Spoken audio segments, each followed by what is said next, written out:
Good afternoon, everybody.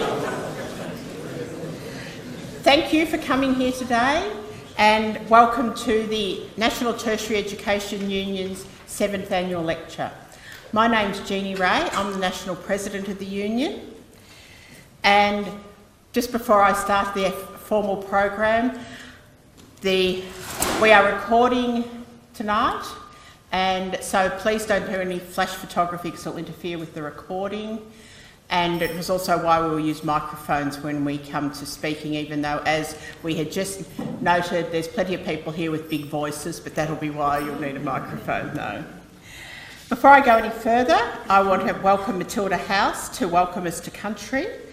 Matilda is a Ngambri Ngunnawal woman with a long and respected association with this university, the Australian National University.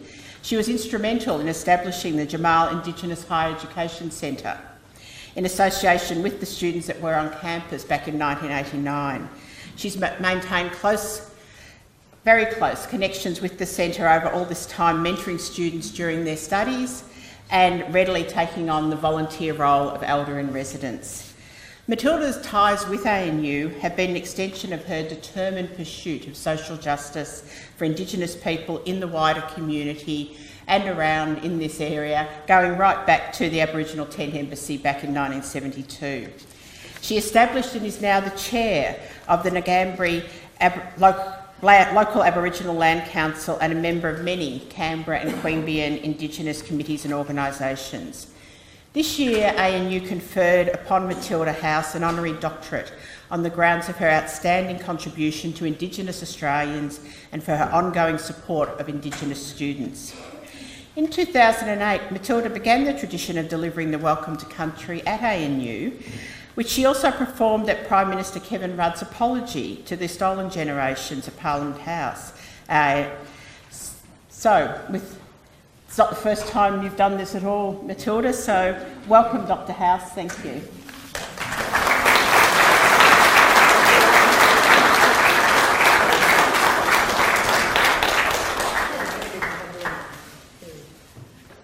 Thank you so much. I get a bit wobbly when I walk. Doesn't look good from behind. But I want to thank this wonderful unit of the... I can't see too, I'm not only blind but I'm deaf. But for Rachel, for having me here tonight, to welcome each and every one of you here to the land of my ancestors, my great-grandfather, Black Harry, and his father, who was known as Yong Yong around here. I came here as a little girl, and when I was about 3 years of age, when they used to have the old bridge over the river, the Mononglo River, and anybody's walking up Flinders Way, just past McDonald's, you will see the camp spot where we camped, just down from Boys Grammar. And I've now put that on the register on behalf of my grandparents and other Aboriginal people that came there to camp.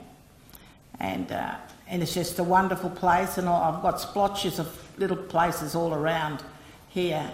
And absolutely love this country. And my grandfather on my father's side, they were Raji. But I mean to say his mother, a grandmother. She was a lovely lady, and her husband came from Port Stephens. And his father was a Chinaman, and he married when he came down here in a little place across from Brungle, and he married a beautiful Aboriginal lady called Quandong Wallenbean, and that was my great-great-great-grandmother. So, you know, I have this wonderful heritage behind me, and I have now taken this forward, because I'm not only a mother of 4, but I'm a grandmother of 13 and a great-grandmother of 5. So all my family will have all their ancestries, and so proud of it because we all sit down as a family and we have big yarns. And I'm so proud to have what I have, and always will look after the future. And that's what I've always been doing. I started here in 1980 something when we opened the Jabal Centre for Aboriginal and Torres Strait Islander people. We needed a place to know that people can come here and learn. And out of this, we have so many people that has now gone forward after all those years. I mean, the first one to come out of it was a wonderful lady, but she started here before the Jabal Centre. Her name was Marcia Langton. And that woman is just great. She's a wonderful lady, and others who came with her.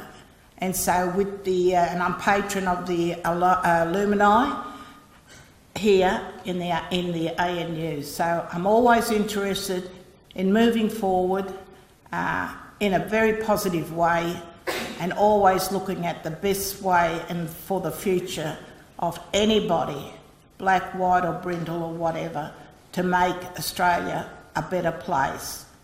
And I think we're moving that step closer now with all the things that we've seen in the news and Aboriginal people, hopefully. I know that we have the worst track record from the human rights. Yes, you can laugh because it is a laugh. But we're trying our hardest to fix these things up. And we have people who really want to do the things, you know, and we're moving forward more so on a positive attitude than on a negative. The past is the past. There's no way in this room are full of people that I'm going to put on a boat and send you back wherever you come from. You know?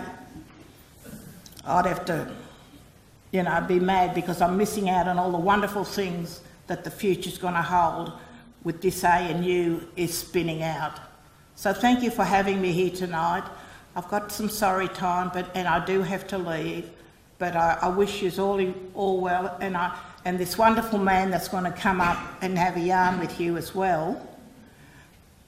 My God, if only I met him over 60 years ago, I would have married him.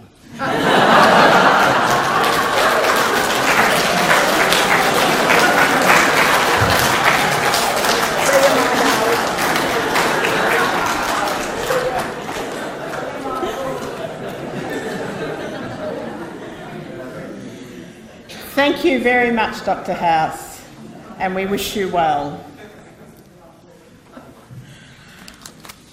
I now am going to call on Professor Marnie Hughes-Warrington, the Deputy Vice-Chancellor Academic of the University, to welcome you to the University.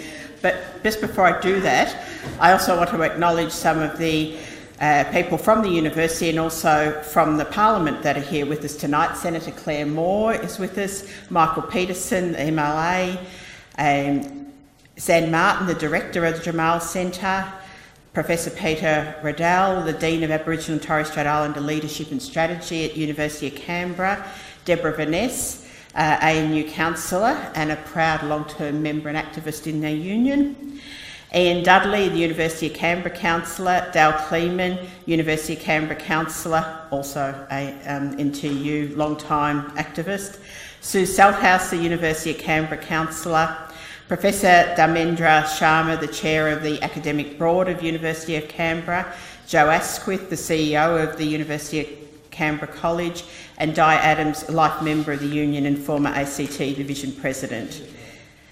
And if I've missed anybody, very much you're all welcome, and of course a very big welcome to the members of the NTEU with us tonight, and to the students that have come along too. It is indeed an honour for you as students to hear our speaker tonight. But first of all, I'll ask Professor Marnie Hughes-Warrington to come up and welcome you to the University. Before arriving at ANU, Marnie was the Pro-Vice-Chancellor Learning and Teaching at Monash University. And she originally studied at the University of Tasmania and was a Rhodes Scholar, completing her PhD at Oxford, then teaching history there and in the USA before coming back here to continue her career. And in 2008, she won the Prime Minister's Award for University Teacher of the Year. Thank you, Professor.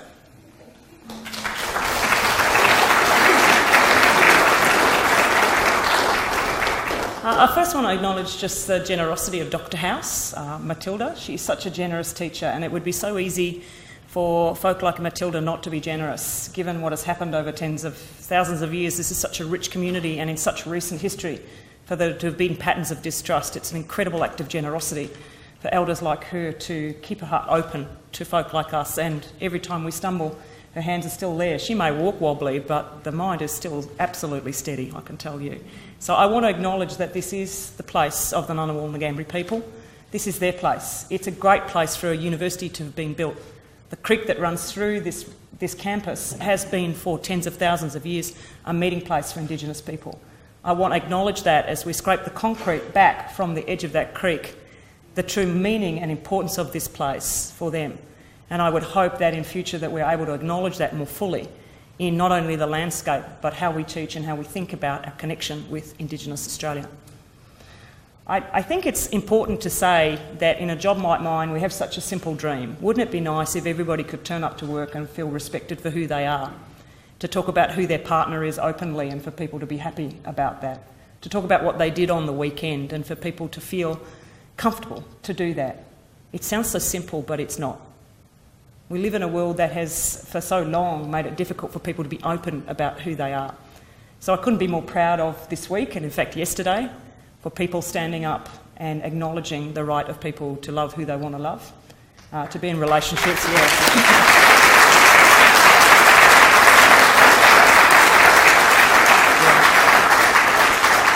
I've been wearing the colours of the rainbow all week. I'm doing a different colour every day. The students have been keeping track, and in fact at the University Education Committee today we ended by having rainbow Zupa-Dupas. So there'll be a photo going up on Twitter this evening of us celebrating a very joyful moment. My 16-year-old complained that 26% voting against was a scandal. I said 74% is what we need to focus on, and the fact that the ACT has stood so strongly for the right of people to come to work, to say who they are, to celebrate who they are, to love who they want, and to be in those relationships. We have so much to do in order for that to be a reality for people, whether that be recognising Indigenous connection to this land, the very simple thing of working with the Queer Collective to make sure that unisex toilets go all the way through Union Court, to making sure that women, when they come up for promotion, they can come up for promotion and they are respected for the work that they do, that people are acknowledged for different career tracks, that their contribution to the university is understood. There are so many things to do, and we could not do them without you. So I want to acknowledge the power of the community that helps us to get better at acknowledging and respecting who we are. So it's a very warm welcome to ANU. I want to say a warm welcome to our colleagues from the University of Canberra. People find it a tad surprising that the two universities can be such good friends. In a wider landscape of competitiveness amongst the universities, we find ourselves in a beautiful city where the two universities understand that working together is so much better than fighting one another. So I want to acknowledge my University of Canberra colleagues. Welcome back, particularly Peter, nice to see you. And I also want to acknowledge all of you who've come from work, come after study, on a bit of a rainy day to come out to hear Michael Kirby. Now, the last time Michael was here, he was commemorating a significant birthday for the Australian Dictionary of Biography, and he has himself contributed to that work. And Michael, I'm pleased to say that this year the university has chose the cause of creating a new Indigenous volume for the ADB as one of its key fundraising activities for this year. So we are raising funds to create the first volume, Indigenous volume of the ADB, to acknowledge that we have not always recognised the contribution of Indigenous Australians, and I want to thank you for your volunteering and tireless contribution to that cause over very many years, because in acknowledging who's come before us, we can acknowledge the possibilities of diversity in front of us. You're going to talk to us about human rights tonight. It's been a great week for this, but Australia's got a long way to go. So without further ado, I'm going to step down, and I'm really looking forward to hearing you speak. Thank you.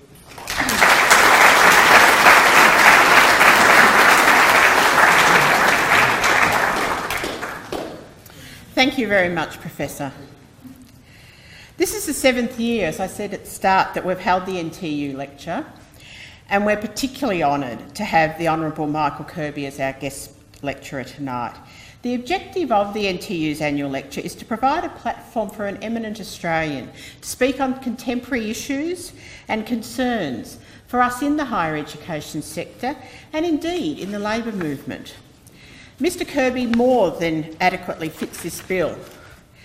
as was clear from the enthusiastic response to our invitation and the very genuine apologies that we received from members of the National Parliament unable to come. I have to say, since we put out the invitation, for various different reasons were unable to come, but of course the Senate's sitting tonight. And the local trade unions who have sent apologies because they're attending the launch of the ACTU Change the Rules campaign tonight. Others are, of course, still celebrating the successful outcome of the survey we never should have had and are getting on with the next stage of ensuring those parliamentarians do their job. Others are protesting the plight of the men of Manus and human rights within North Korea, as well as that government's foreign policy and posturing are very much in public discourse at present. So what a moment to give Mr Kirby a platform. When he retired from the High Court of Australia on the 2nd of February 2009, Michael Kirby was Australia's longest-serving judge.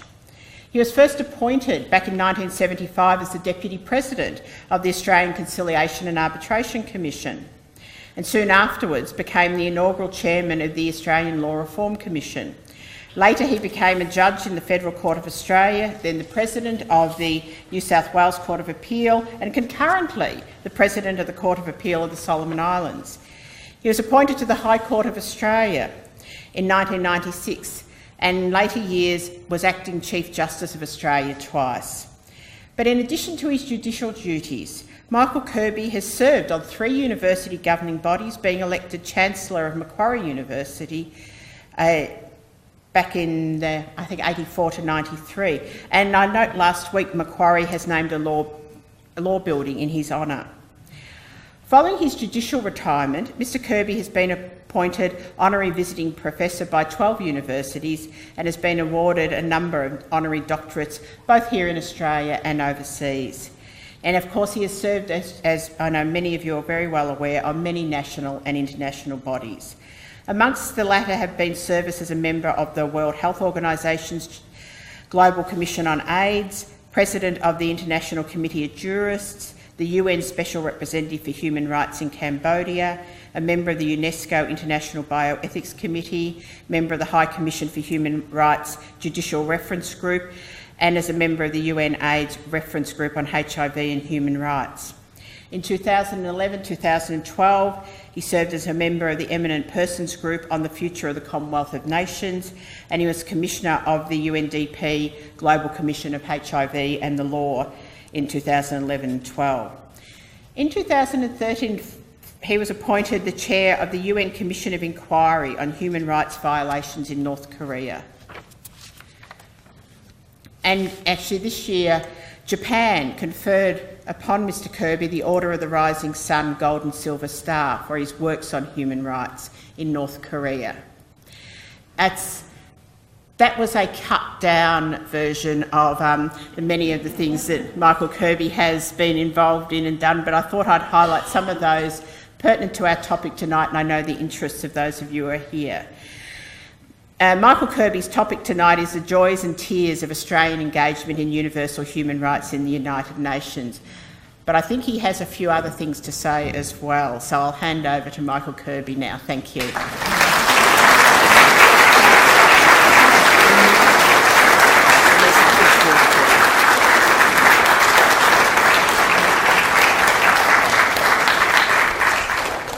Thank you very much, Jenny, for that warm welcome, and thanks to Auntie Matilda. Her offer of marriage was just a little belated and would have been awkward, seeing as I met my partner Johan almost 50 years ago, and that would have led to a certain strain in the domestic relationships at that time. But it was certainly a belated offer that was worth considering. And what an exciting time it is to be in Canberra tonight. I understand that as we meet here, the bill introduced by Senator Dean Smith for the follow-up to the recent survey, the Marriage Amendment Definitions and Religious Freedoms Bill, 2017 is actually being introduced into the Senate tonight, just across the town.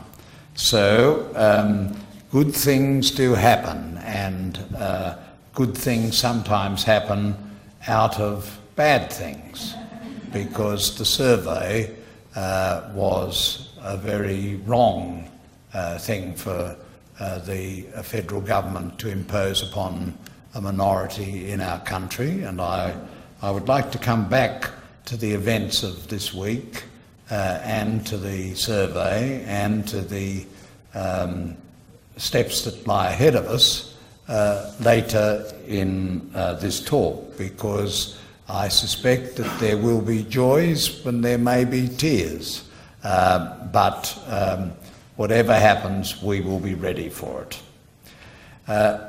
I am a proud recipient of wonderful tertiary education in Australia, and I'm very proud to be associated with many universities, including the Australian National University, on whose territory we meet. And I thank the DVC for her wonderful welcome. I remember the exciting occasion when the Chancellor, Professor the Honourable Gareth Evans, was here to launch a new volume of the Australian Dictionary of Biography, and I'm very glad that funding is going to be enhanced in that project, because it's certainly a wonderful record of the history of some of the leading people of our country. I was always interested in unions. My father was always a strong supporter of unions when I was growing up, and when I was an article clerk, I became a member of the Clerks' Union, and though its principles were a little right to the views of Genghis Khan at the time, it nevertheless was the union that had coverage for article clerks, and I therefore joined up and became interested in the work of industrial relations and the absolutely vital work that trade unions, industrial organisations perform in Australia. I remember very clearly the first case I had as a young barrister in the field of industrial relations, and it was in the education sector, though it wasn't for the union which hosts this 7th lecture. It was the New South Wales Teachers Federation, who were well known as one of the most difficult unions that a barrister could get a brief from, because they were all supremely intelligent people who knew more about the law and more about the issues involved than the mere barristers did, and certainly a freshly minted barrister like me. And they had gone down the list sacking a number of barristers. They sacked Lionel Murphy, they sacked Neville Wran, they sacked Bill Fisher, later the President of the Industrial Commission of New South Wales. They even sacked Jim Staples. And having done that, they said, we've got to get a fresh mind on this problem. And somebody foolishly mentioned my name. And I was sitting in my chambers preparing for a case in the Workers' Compensation Commission, which was a very unmemorable sort of case, and I had this invitation. And I was terrified, because I'd never appeared before an industrial tribunal.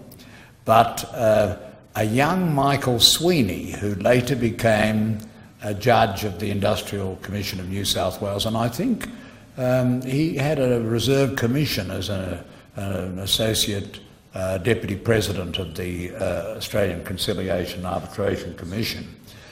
He asked me to come over, and he said, don't worry, I will hold your hand. All you've got to do is do what I tell you to do. And so I went over to the Industrial Commission, and I announced my appearance, and I found that it was exactly like the Sydney University Students' Representative Council. I found that I was completely at home in this new world of industrial relations, and I ended up having a lot of work in that field, and it was interesting because it was about power. It was about economic power, it was about justice and equality, and the principles that motivated the system of conciliation and arbitration, the great New Zealand experiment that we copied in Australia, was a very wonderful system, and there were very good things in it, which sadly we have lost. But that's how I got into industrial relations, and subsequently I did a lot of big cases in the Australian Conciliation and Arbitration Commission as a barrister, and then I was invited by Clyde Cameron, who was the Minister for Labour, to accept appointment as a Deputy President of the Australian Conciliation and Arbitration Commission. A lot of the barrister friends said, "Don't take it, this will be the end of your career, if not of civilisation as we know it." But I accepted the appointment, and I honestly thought my life was going to be in industrial relations. But Lionel Murphy, who, having been sacked from that other case, went on to become the Federal Attorney General and a great achiever in law reform in the federal domain. He asked me to become the first chairman of the Law Reform Commission, and I did that, and that led on to other judicial appointments that have been mentioned. But when we had a case in the High Court about the Income Tax Assessment Act 1936, I knew it was a terribly important case and affected a lot of things. Or if we had a case on the statute of mortmain or some other abstruse issue of land law, I knew these were terribly important cases. But when we had a case on industrial relations, my heart leapt up, because that was the field that I'd basically come from and loved. So I honour the Union, which is the host of our lecture tonight.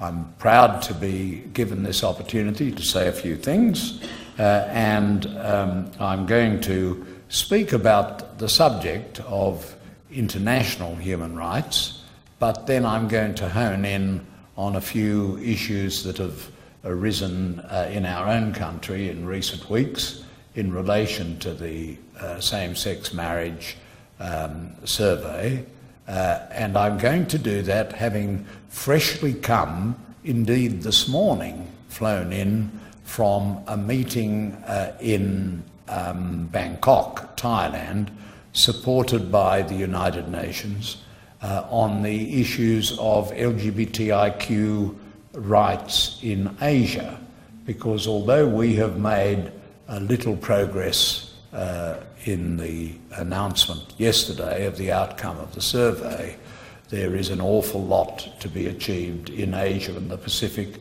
and when we've finished looking at that and fixing that up, there's a lot to be achieved in the Caribbean, and then after that there's an enormous amount to be achieved when they're finished dealing with Mr Mugabe in the area of LGBT rights in Africa.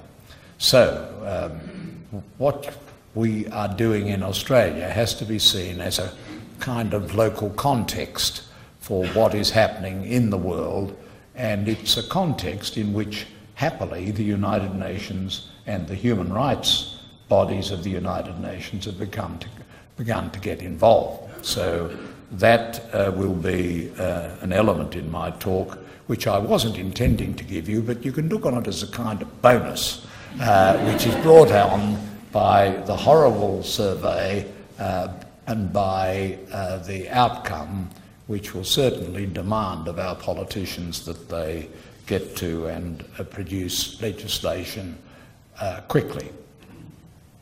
Now, as a young boy at school, all my education was in public schools, which is an unusual thing to say to you, because in the High Court of Australia during my entire service I was the only justice whose entire education was in public schools, which is an odd thing given that in Australia something like 63% of Australians receive their entire education in public schools.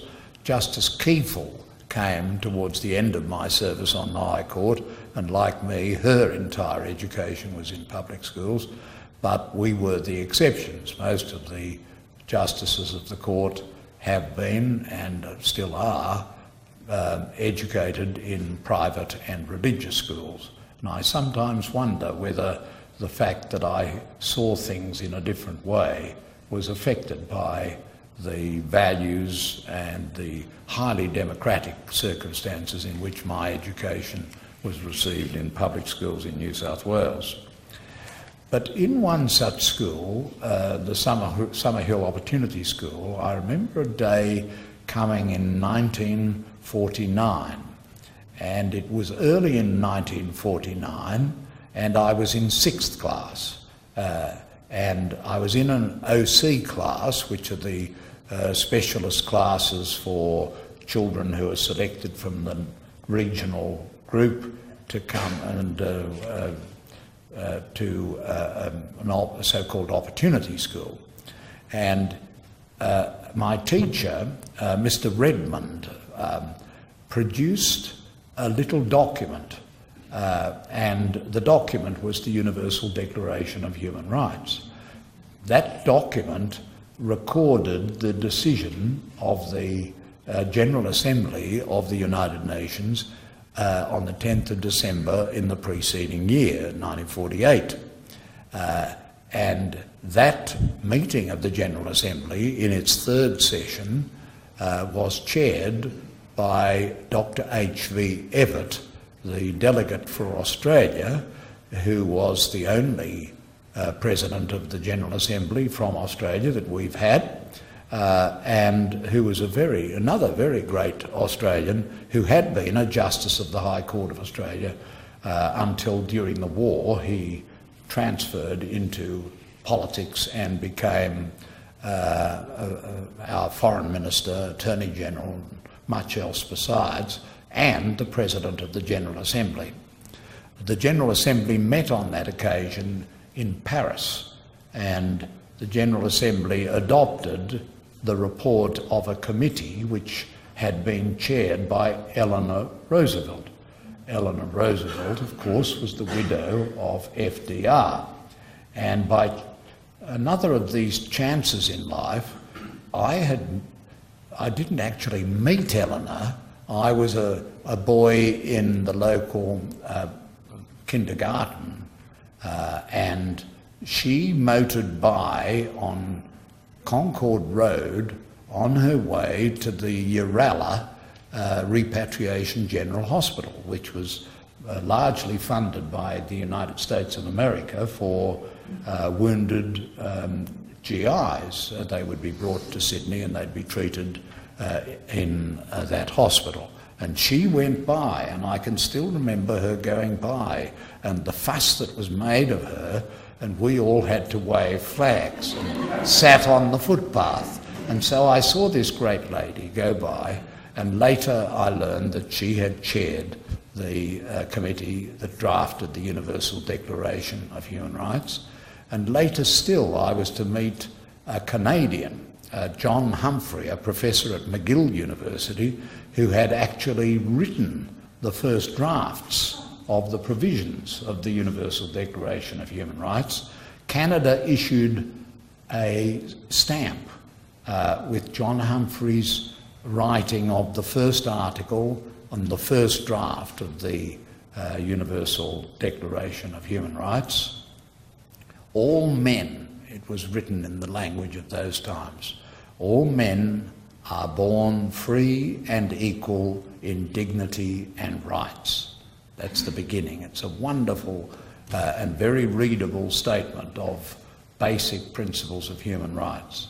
And John Humphrey later became, as I did, a commissioner of the International Commission of Jurists, and I got to know him well and often talk with him about the process of actually developing and writing the Universal Declaration of Human Rights, because V.I. Lenin, who was very busy a century ago this week, taught that the enemy to action in life is the blank page, and that he who or she who writes the first draft often influences everything that follows. So we've all got to remember that when we're thinking of what should be done in our world. We've got to get to that draft, and we've got to pick up our pen, and we've got to write and get things moving. And I see in this audience a number of people who have done just that in their professional lives here in Canberra. I think people of my age were much influenced by the Universal Declaration of Human Rights because we were deeply worried about the atomic bomb. Somehow generations that came later were less concerned about the atomic bomb, because as the decades passed and no one had used it, people got to think, oh, well, this is a toothless tiger and it's not really something to worry about, and therefore we shouldn't be as concerned as you were when you were a little boy. But our teachers told us that unless we could uphold these principles of Universal Declaration of Human Rights, we would face the risk of war and conflict and violence and atomic warfare. And so that was always a very big thing in the minds of school children in Australia of the 1940s and 50s, and it still is very much in my mind. The attempts of Australia to adopt the principles of human rights in Eleanor Roosevelt's declaration have not, as we all know, yet been successful nationally. Attempts were made in 1973 in the Whitlam government, and in 1983 in the Hawke government, but they were rejected in the Senate. Mr. Rudd set up a committee to investigate whether we should have a Bill of Rights in Australia based on the Universal Declaration and on the basic principles of the treaty law, and that was the subject of an investigation by Professor Father Frank Brennan, as you know, and he was appointed, and it was known that he was not an enthusiast for a Bill of Rights. Most people trained in our legal system are not enthusiasts for it. It is not the English way of doing things, or at least it was not the English way of doing it. It was seen as a sort of continental American way of declaring rights in general terms. But in fact, Father Brennan came up with a report by his committee which recommended in favour of a federal Bill of Rights for Australia. Not a constitutional provision, which would be, as we know, usually very difficult to secure through the referendum process, but a provision which would be enacted by the federal parliament, which was the way Canada had gone about introducing such a human rights provision into its national law. Unfortunately, in the end of the first Rudd government, Mr. Rudd said that the government would not go ahead with that provision, but would keep it under review and look at it again in 5 years. But sadly, there was no Rudd government when the review time came up, and the government in power after the 5 years was the Evatt Turnbull government, and that government has been deeply committed against human rights in a charter form, and so it's been very interesting to me to see in the last week or so much talk about fundamental human rights, but so far only one fundamental human rights, the right of faith communities and people to have religious freedoms protected. There is an upsurge in interest in human rights in Australia at the moment, in the government parties, and so we never know where that may all lead. This enthusiasm may lead on to a revival of the Murphy, Evans, Rudd and Canadian and other endeavours to state fundamental human rights in an appropriate, accessible form in Australia. We have it in this territory and we have it in Victoria. And the Baillieu government, though it had a recommendation for it to abolish the Victorian Charter of Rights and Responsibilities, rejected that recommendation and stuck with it. So in two jurisdictions of Australia we have it. There's some consideration of it in Queensland, but it's postponed for the election. And in the federal sphere we don't have it at all. But that hasn't meant that human rights have been silent so far as Australia is concerned. And in fact, during my time in the judiciary, and even more so since I left the judiciary, I've been involved in a lot of activities of the international community concerned with universal human rights, the human rights that John Humphrey wrote out in the Universal Declaration of Human Rights.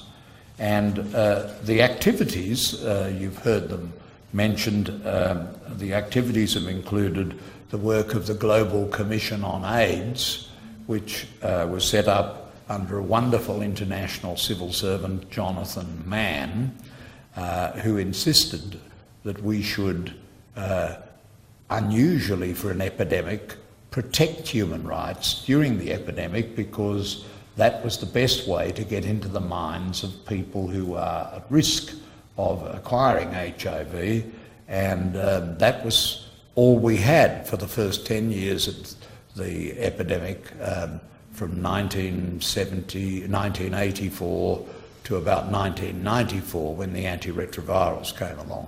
So that was the work of the Global Commission on AIDS. Another activity was the Commission of the International Labour Organisation, which curiously enough is the oldest agency of the United Nations.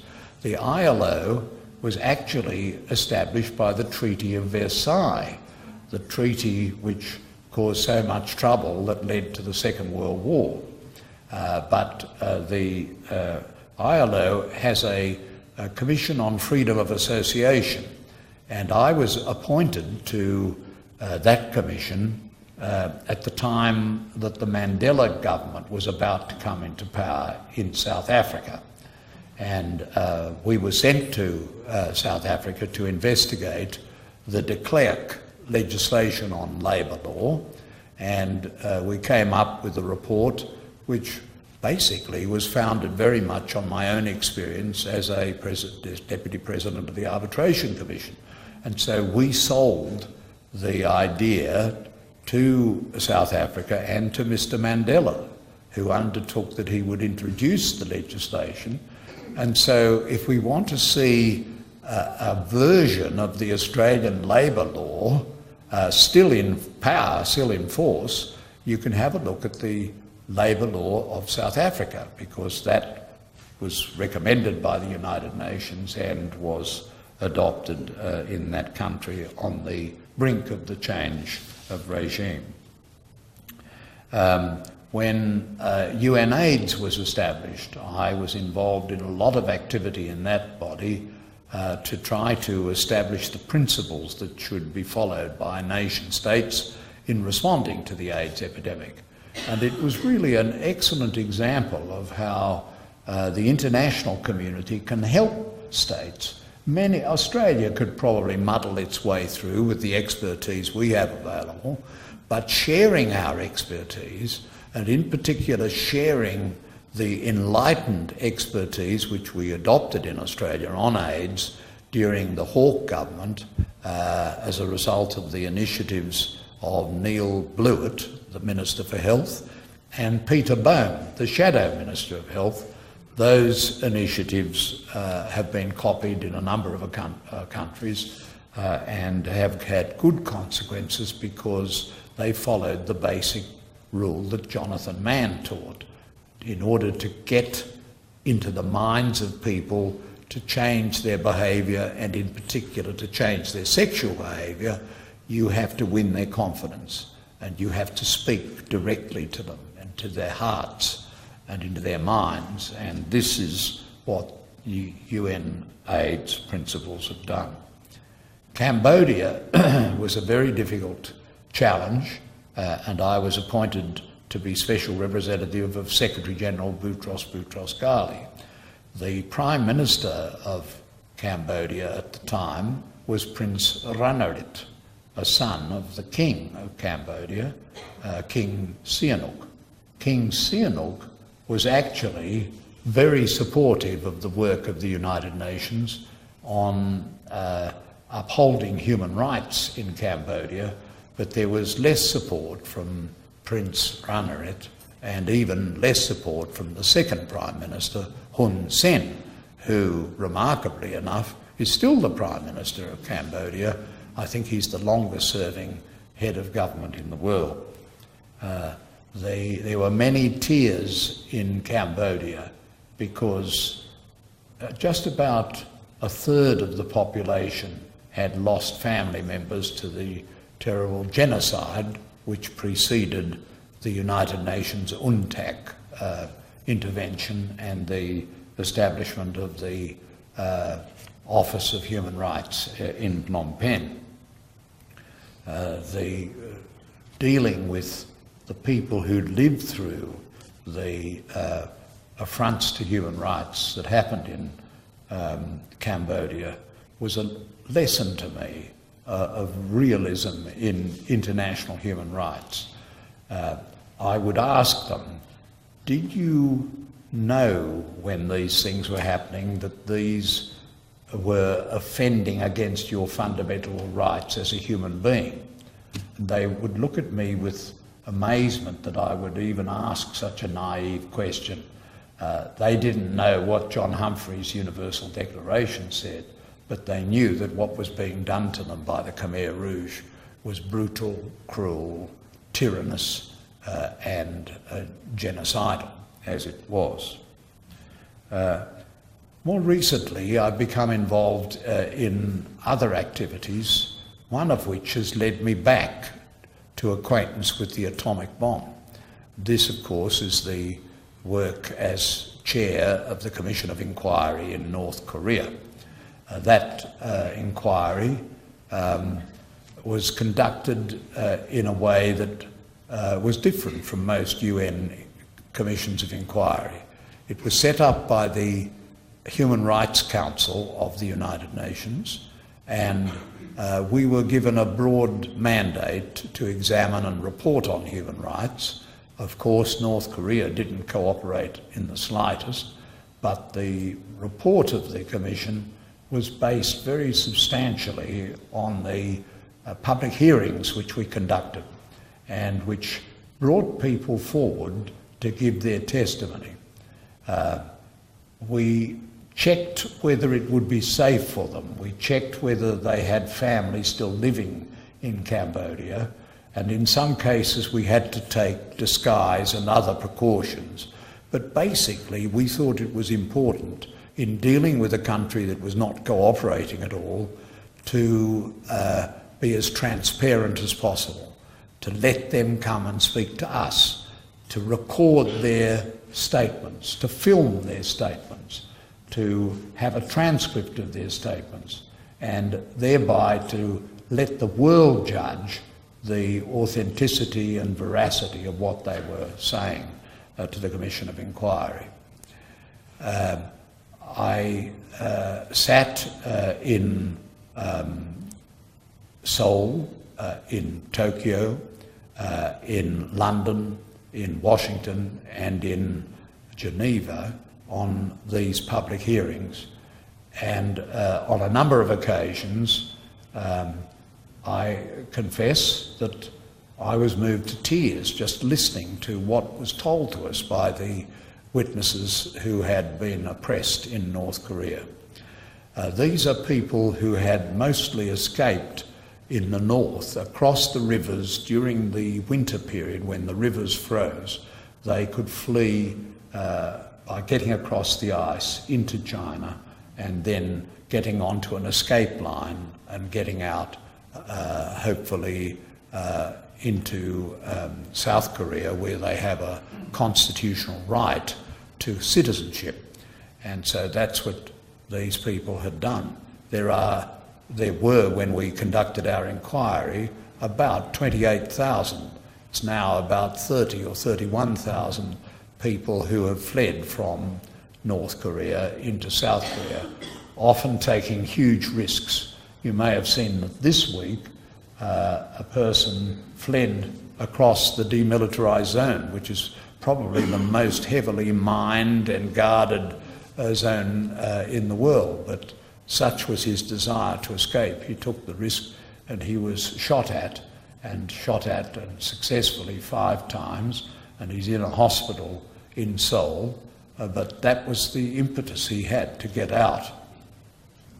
The terrible stories of suffering from people who had escaped from North Korea included the descriptions of young women in North Korea who had been forced by their circumstances into forms of sexual relations with people in China, and who, upon any complaints, were reported to the authorities, and if they were sent back to North Korea and were pregnant, that breached basic rules in North Korea, who had a very strict racist policy against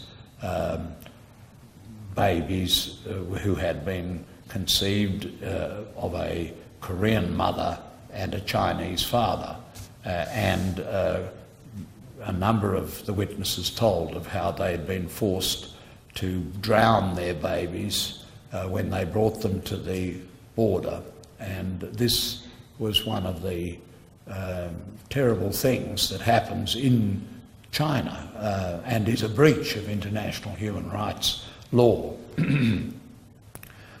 A number of the witnesses who were in detention camps explained the circumstances during the famine which hit North Korea in the mid-1990s.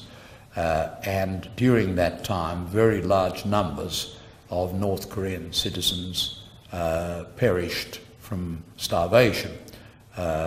According to the testimony, they were usually taken to the railway stations and left outside the railway stations to be gathered up and removed. But if they were in detention camps and they died of starvation, it was the job of particular prisoners to pick them up, put them into a wheelbarrow and wheel them to a vat into which the remains were poured, and steps were taken to reduce it by incineration, and using the body parts and the ashes for the fertiliser for the nearby field. As I listened to this testimony, you'll understand that I felt rather like some of the judges at Nuremberg must have felt, or in the post-war trials must have felt about the German destruction of minorities, especially the Jews. The North Koreans were never as scientific and systematic as the Germans had been, but it was a pretty horrible experience and vividly told by witnesses who strangely told their stories in the manner that one sees and hears in Holocaust museums, in a very low-key way, just telling it as an experience which they had been through and which they feel obliged to tell, because there is always a great feeling of guilt if you've survived where others have not survived. You feel an obligation to tell, and that's what we relied on. So, the work for the United Nations and all of these projects which I have mentioned, I've been an independent person. I have not been a diplomat. I have not been an officer of the Australian government. I've not been doing this on the instruction of the Australian government, but the Australian government has always given proper help and respected my independence, and on North Korea in particular, because of the geopolitical significance of it, which has enlarged since the report was delivered in 2014, has become really a very important matter in the Security Council and in the General Assembly of the United Nations. Whereas we as citizens know that in some other areas of activity, including the area of refugee treatment by Australia, Australia has not had an unblemished record so far as the principles of international law are concerned. It has, in the areas of Cambodia and of North Korea and in HIV/AIDS, had a good record, and it's done good things and been supportive, and therefore it wasn't entirely surprising that Australia was elected for the first time in October to be a member of the Human Rights Council of the United Nations.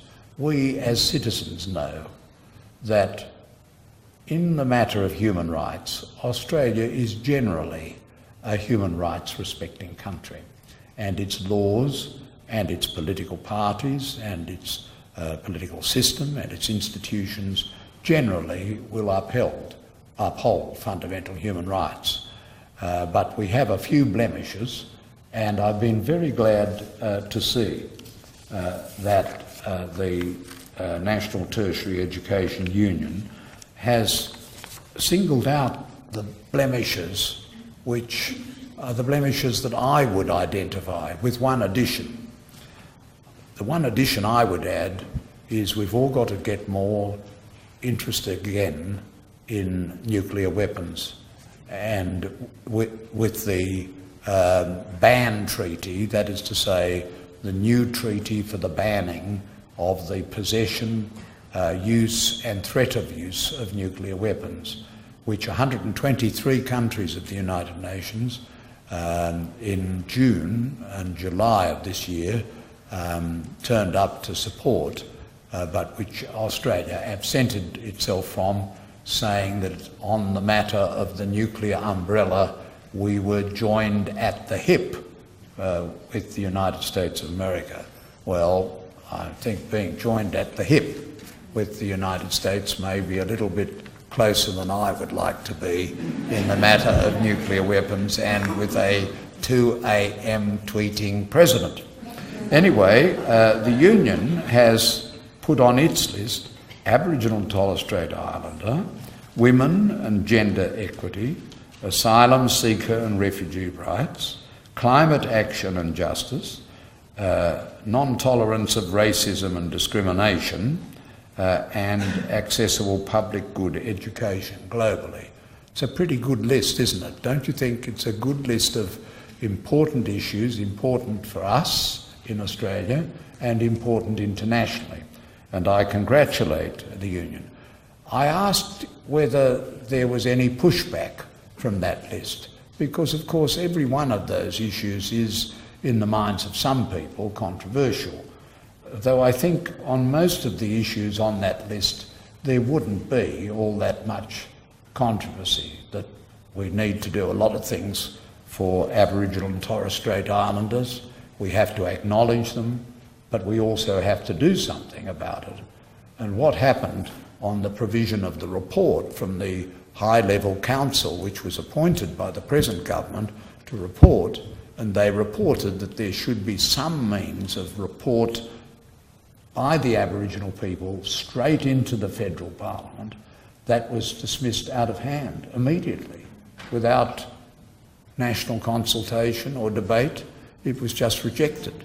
So we've got a long way still to go in that, as we do still in women and gender equity. I was very disappointed that my church, the Anglican Church, found $1 million to spend on the survey on marriage equality, but they found a tiny little morsel to spend on gender violence. Perhaps that shows what the priorities have been. Hopefully that might change. Asylum seeker and refugee rights. I, in my time on the High Court, tried to provide a constitutional solution so that if persons were kept in detention for too long, then their detention turns into punishment. And under the Constitution, punishment can only be imposed by judges, not by a statute, not by federal officials. It has to have the warrant of the independent judicial branch. And it's been interesting to me since I left the High Court to watch increasing numbers of the justices of the High Court are beginning to look seriously at this constitutional solution to the prospect that we will forever have detention camps, maybe of refugees, but maybe also of our own citizens, in which people are detained for very long periods indeed, long periods without certainty or knowledge of when the period will finish, which is a terrible burden on a human being. And Justice Bell, Justice Gageler and Justice Gordon have both begun to express their reasons in terms that give some hope that that way of analysing our Constitution and its application to refugees may come to pass, but it won't come to pass quickly and it won't come to pass immediately for the very great burdens that are suffered by the refugee applicants in Manus Island and Nauru. One other matter was on the list, and that was queer unionists in tertiary education and marriage equality. And I understand that naturally there would have been some members of the union who didn't really feel comfortable about that being on the agenda of the union. But the agenda of the union is concerned with social justice and social equity. And if you allow that women, and the wrongs to women and to Aboriginals and to people of different races go on the list, and that this is an acceptable and proper thing, then in terms of the genus, it's also surely proper to have a position on marriage equality. And this the union did, and I congratulate and thank them for doing that, because they contributed with the help of unionists and with organisation skills, which no doubt contributed to the vote which was held. Well, we were told that we mustn't call it a vote, the survey returns that were held this week. Now, the survey was bigger than I think anybody expected it would be. And in fact, at 12.7 million, nearly 80%, it was 79.5% of the eligible electors of the Commonwealth, much higher than the vote for the Brexit, and hugely higher than the vote of the electorate for Mr. Trump. And therefore, for some reason, we don't quite know yet, it'll no doubt be the subject of many PhDs. What got Australians out, what got 80% of our populace out to not only fill in their form and thereby to indicate that they inferentially wanted something to happen on the basis of their vote, but to take it to the post box, something which many of the younger Australians had never even noticed that post boxes exist, and yet they did. And 61.6% voted yes. 38.4% voted no. My partner Jan grew up under the German occupation in the Netherlands during the war. He was only, of course, he's my age, and he was only a very young boy. But he remembers vividly a number of aspects of it, and of course, after the war, everybody in the Netherlands was devastated by the high levels of collaboration that occurred. The Netherlands prides itself that it saved second only to the Poles in terms of the Jewish population of the Netherlands. But after the war it came out that many, many people of the Netherlands had collaborated. People do that during wartime. And he said, the lesson I learned from that is you should never cooperate with an oppressor, and you should never cooperate when people are trying to take away your fundamental rights. If you do that, then you are partly to blame for your loss of your liberties. And so Johan said that, and having been together with him for 48, nearly 49 years, I naturally did as I was told and said I was not going to vote, and I was not going to vote for this reason. But subsequently we changed our mind, and because we came to the view that we ought to take part in this. We had not invited this survey. Mr. Turnbull said yesterday, you see, I have delivered this for you. He didn't deliver this, we delivered it. The people of Australia delivered by a big majority.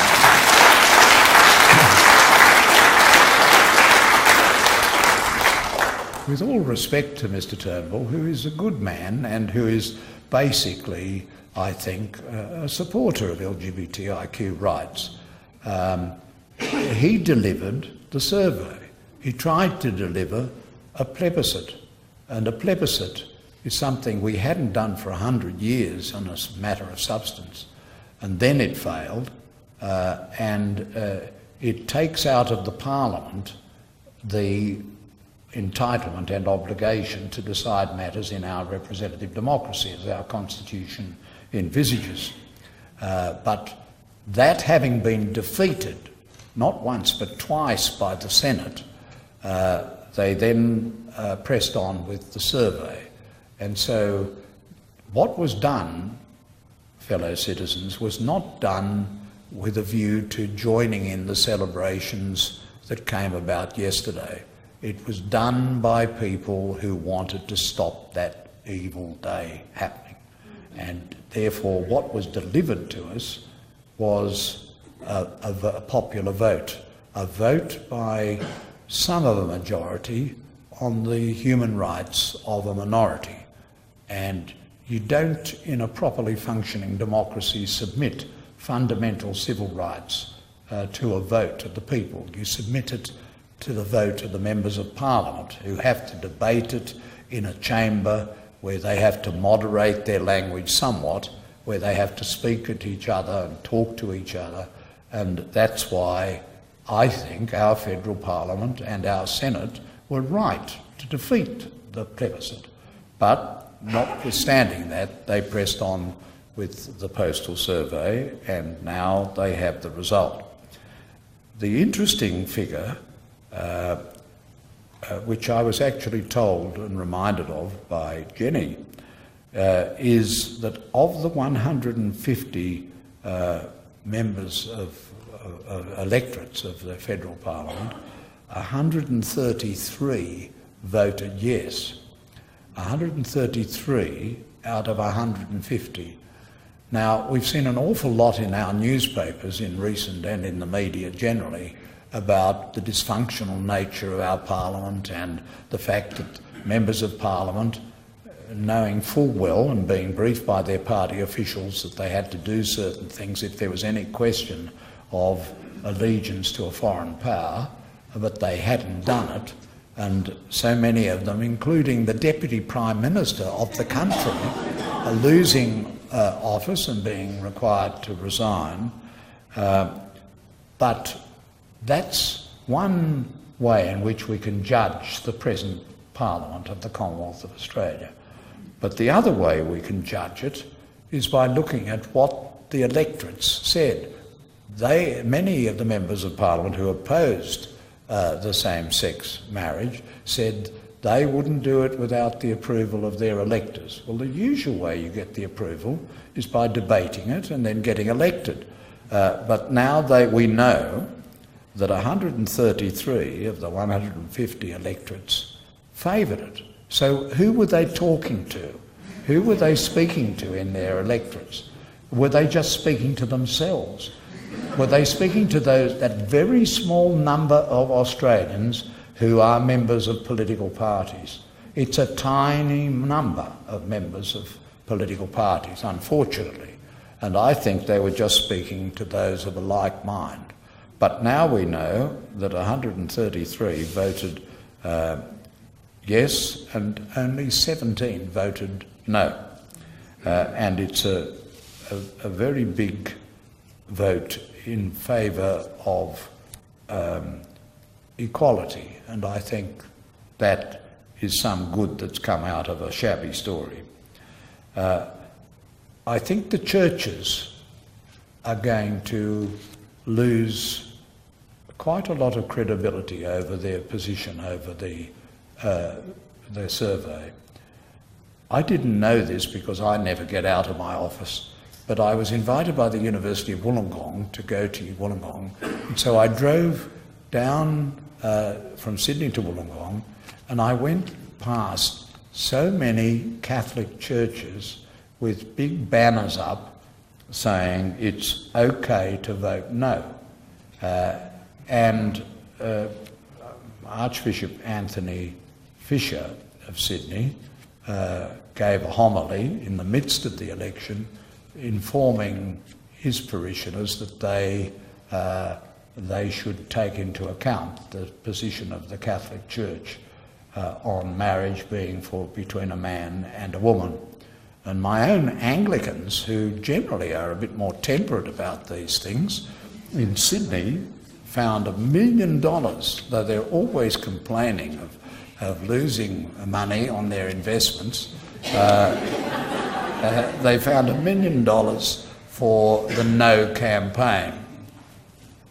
How many scholarships for Aboriginal Australians could have been found in those millions? Or how much could have been invested in those who have been the victims of wrongs by churches instead of on the No campaign? Now, Dean Smith's bill, which is being discussed, we hope, at this very minute, has 3 exceptions. Exception for religious ministers of religion, exceptions for non-religious celebrants, and that is to say, those who claim a religious basis for not performing a ceremony. This is not civil celebrants, but those who are not ministers of religion within the Marriage Act and who seek to have an exception. And thirdly, that venues that are owned by religious institutions cannot be dragooned into conducting same-sex marriages. They are the exceptions. But in a bill that was distributed by Mr. James Patterson, a member of the House of Representatives, there were a larger number of exceptions. I hear tonight that he may have withdrawn that bill, but I don't think we have seen the last of those who will try to ride this issue to introduce exceptions to the discrimination laws. And I hope that the lesson will be learned from the size of the vote, and that the sign which I saw as I was driven into Canberra this morning, as you come into Canberra, there's a big sign just beyond the airport. It looks as though it was a sign that might once have been for marriage equality, and it said, "We have voted yes. Politicians, get on with your job and just do it."